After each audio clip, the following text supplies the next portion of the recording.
हरिश्चंद्र महाराज रे सतगिरे धरणी का सुखाई। जैसे ही तारा ने रोहिदास के चेहरे से वो साड़ी का टुकड़ा हटाया, महाराज हरिश्चंद्र ने जब अपने पुत्र रोहिदास की वो लाश देखी, मूर्छित होकर के पृथ्वी पर गिर पड़े। थोड़ी देर के बाद में जब होश आया, उठकर के खड़े हो गए, पूछने लगी है तारा क्या हुआ ऐसे, क्या हुआ? तारा बोली महाराज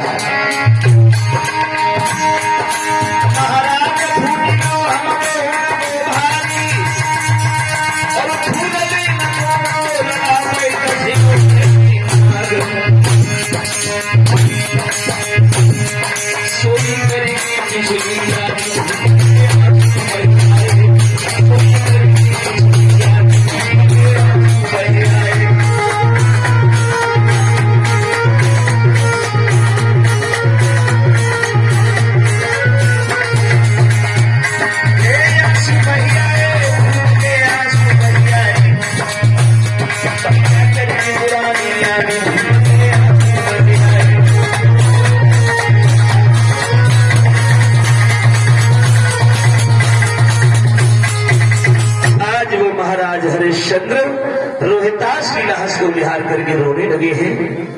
लेकिन थोड़ी देर के बाद में एक बात कही तारा, ये रोहिदास मर गया,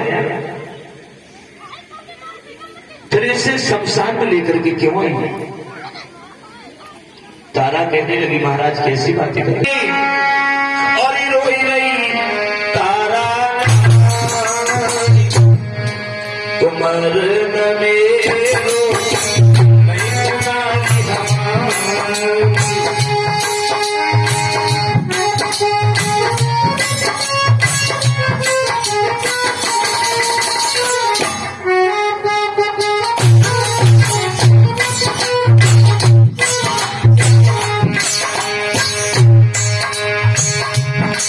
रिश्ते और नातों की बात जो तुम करती हो, अरे हमारे और तुम्हारे रिश्ते नाते उसी दिन खत्म हो गए थे। काशी में आई के छुटे सब नाते,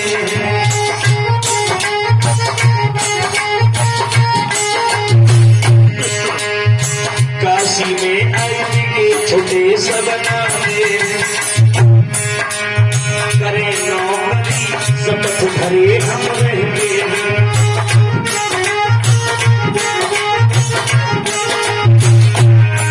टूट का एक पैर धर्म उमर न मेरो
तुमने ये कहा था मेहतर का घड़ा तुम्हारे हाथ में है, तो उसी मेहतर का आदेश है, उनकी आज्ञा का मैं उल्लंघन नहीं कर सकता।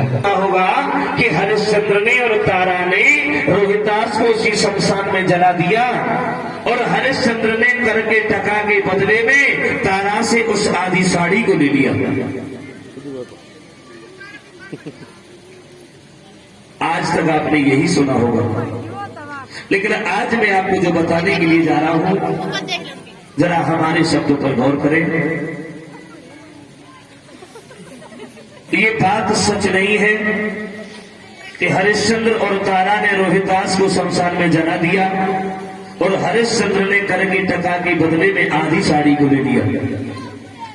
अगर वो महाराज हरिश्चंद्र ऐसा करते, टका के बदले में अगर साड़ी को ले लेते, तो महाराज हरिश्चंद्र का धर्म उसी जगह पर नष्ट हो जाता, क्योंकि मेहतर ने एक टका लेने के लिए कहा था, वस्त्र लेने के लिए नहीं कहा था। दूसरी बात यह है, बच्चे की लाश कभी जलाई नहीं जाती है। और तीसरी बात यह है, चाहे बच्चा हो, चाहे नौजवान हो, चाहे बूढ़ा हो, चाहे पुरुष हो, चाहे स्त्री हो, अगर किसी की मौत सर्प के डसने से होती है तो उसे भी जलाया नहीं जाता है, या तो समाधि दी जाती है या जल प्रवाह किया जाता है। ये विधान पहले भी था और ये विधान आज भी है। चौथी बात, अगर कोई ज्यादा बहस करे, ये कहे नहीं ये बात गलत नहीं है, सही है, हरिश्चंद्र ने और तारा ने रोहितास को जला दिया था, तो चलो थोड़ी देर के लिए हम भी मान लेते हैं। लेकिन एक बात हमारी समझ में नहीं आती, हरिश्चंद्र ने और तारा ने रोहितास को जला दिया, फिर जब इनकी परीक्षा पूर्ण हुई तब विश्वामित्र से हरिश्चंद्र ने ये कहा, क्या इसी परीक्षा में मेरा पुत्र चला गया? विश्वामित्र ने ये कहा, तुम्हारा पुत्र कहीं नहीं गया है, तुम अपने पुत्र को आवाज लगाओ। जब महाराज हरिश्चंद्र ने आवाज लगाई तो फिर वो रोहितास कहां से आ गए? अगर रोहितास को जला दिया जाता तो रोहितास कहां से आ जाते? अब माफ करें, हमारे शब्दों पर गौर करें, बात बहुत गहराई की है। ये जो तन हमें मिला है, ये उस परमात्मा की देन है, उसकी कृपा से हमें ये मनुष्य का तन मिला। लेकिन ये मनुष्य का तन तो मिला, लेकिन इतना बड़ा तन हमें नहीं मिला।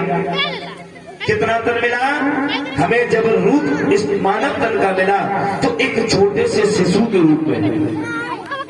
अगर इतना बड़ा शरीर परमात्मा भूतल पर ऐसे भेज देते तो एक मां को 9 महीने का कष्ट झेलना नहीं पड़ता, एक मां को प्रसव की पीड़ा सहन नहीं करनी पड़ती, एक मां को शिशु को जन्म देते समय अपने प्राणों की आहुति नहीं देनी पड़ती। कुछ मां ऐसी होती है जो शिशु को जन्म देते समय मौत को गले लगा लेती है। अगर ऐसा संभव होता तो एक मां को इतना कष्ट झेलना नहीं पड़ता। भगवान इंसान को शिशु के रूप में जन्म क्यों देते? अगर उनके पास में ये शक्ति होती तो इतना बड़ा शरीर देकर के हमें इस भूतल पर ऐसे ही भेज देते। ये शक्ति उस भगवान के पास भी नहीं है जो इस तन को जला करके राख कर दो।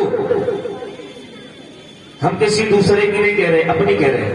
हमारे शरीर को जला करके तुम अभी राख कर दो और तुम अकेले नहीं, पूरा विश्व आ जाए और साक्षात सच्चिदानंद स्वाधीन ब्रह्म भी इस भूतल पर आ जाए और वो अपनी पूर्ण शक्ति का प्रयोग कर दे, ये जो हमारा तन जल जाएगा, इतना बड़ा शरीर फिर वो दोबारा इस भूतल पर नहीं ला सकते। ये शक्ति भगवान के पास भी नहीं है। ये सच नहीं है।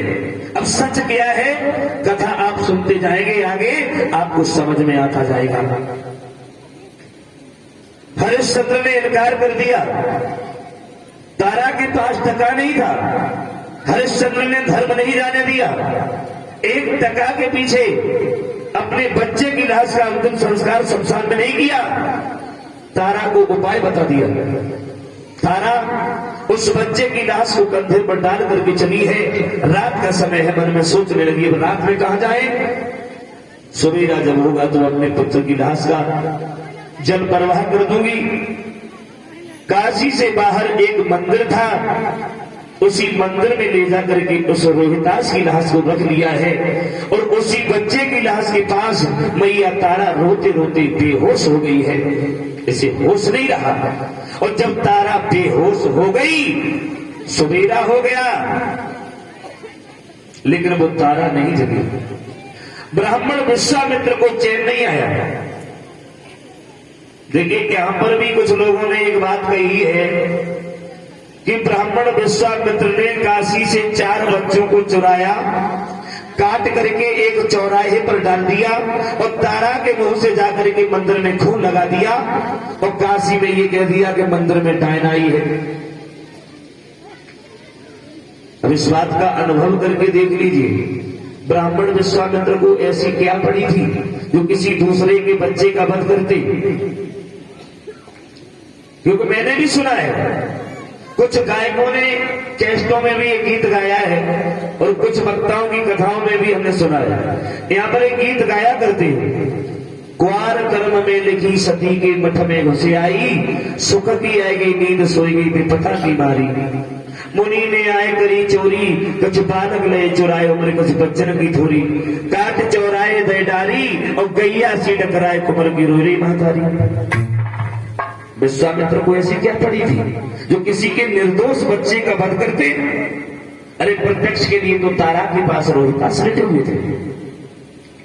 केवल ब्राह्मण विश्वामित्र ने काशी की गलियों में आवाज लगाई है, काशी के लोगों, काशी से बाहर जो मंदिर है उस मंदिर में एक डायन आई है जो दूसरे की संतान को मार रही है। न जाने वो किसके बच्चे को उठा ले गई, उसने मार डाला। अगर तुम्हें हमारी बात पर विश्वास न हो तो मंदिर में जाकर के देखो। काशी के लोगों ने सुना, डर की वजह से मंदिर में देखने के लिए कोई नहीं गया। उन्होंने काशी के राजा से जाकर के कह दिया, बोले महाराज मंदिर में डायन आई है। राजा ने सुना तो डर की वजह से राजा भी मंदिर में नहीं गया, क्योंकि जानबूझ करके मौत के मुंह में कौन चला जाएगा। राजा भी डर गया, बोले हम भी नहीं जाएंगे, डायन है, हो सकता है भक्षण कर ले। उस काशी के राजा ने उसी कानू मेहतर को बुलाया, बोले हमारा ये आदेश है, काशी से बाहर जो मंदिर है हमने ये सुना है उसमें डायन आई है, तुम्हें उस डायन का वध करना है। अगर तुमने उस डायन का वध कर दिया